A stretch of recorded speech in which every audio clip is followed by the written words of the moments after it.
This is Miss Childress. And I'm Mr. Dane. And we're here in our MakerSpace. And today we're going to show you how to remove the media on our vinyl printer cutter. And we're also going to be placing the media back on in order to print a beautiful, colorful poster. Mr. Dane is going to show us step by step. Okay, so first thing we want to do, to get out the existing roll, we're just going to lift the front lid, and we're going to take out our media clamps.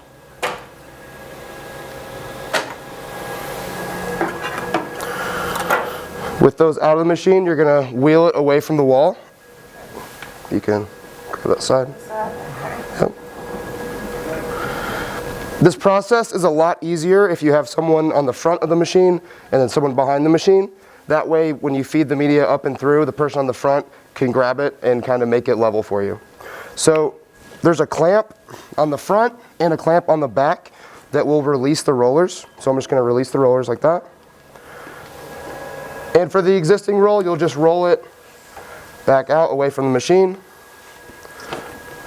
And then from here, it's a good idea, if I was taking this roll off, to get like some tape and just tape down the side so it doesn't get mangled in storage. So then putting on a new roll, on the back, you'll just loosen one side, left or right, of the clamp here that holds the side of the roller and slide it away. Then you can slide on the new roll. We already have a roll on here. So what I'm going to do is, with the rollers still disengaged, I'm going to feed it up through the front. And you just want to do this as evenly as you can. And what I'll have Joy, what you do is just grab onto the front and hold it for me. And with you holding it, I'm going to walk around to the front. And I'm going to look at the placement of the media. What we're aiming for here is, first off, to have it straight. But also we want to make sure that we have our leftmost roller towards the edge of the media and our rightmost roller also towards the edge of the media. If I'm happy with it and it looks straight, I can clamp down. I can put my media clamps back in.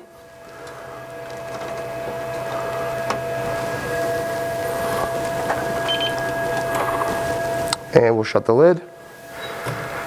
Anytime the rollers are disengaged and re-engaged, the print head is going to move across and take a measurement of the width of the media. And then we'll just press enter. It'll move the media out to the sensor, and then it will take a measurement and get our width, and then it will display that width on the screen for us. And we're ready to print. To get the width from the printer, I'm going to center it, fit the media so it prints the whole thing. I'm going to flip it upside down so that it'll look real nice coming off the printer. Oh, it looks so pretty with that black and white. I'm going to go ahead and grab your media profile. That's why with this specific machine, it's good to have a dedicated computer. Just for the machine, yeah. Yeah. When you go under here to quality, just this top section is the only thing you're ever going to change, the quality and what media type. This information here gets populated by which of these options you select. Okay. So this stuff will change depending on. So what I'm going to do here is I'm going to import the specific profile for that lightweight banner vinyl. There's just like a generic banner profile, but if you use this one, it's like further optimized, like the amount of ink it puts down and the heat and that sort of thing. All right, so now if I come here, I have lightweight banner vinyl as a media option. All right. Yep. Cut shifter output. Actually, I'm not going to do that because it's a banner. Okay. Oh, like why wouldn't you? What is? The reason why is because, like, this has a colored background, and the printer dries the ink as it comes out.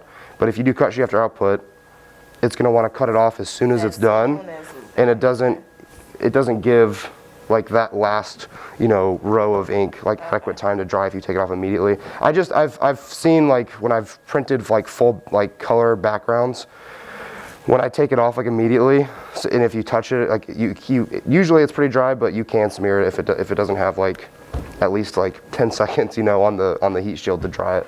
Okay. All right, so I'm just gonna hit print.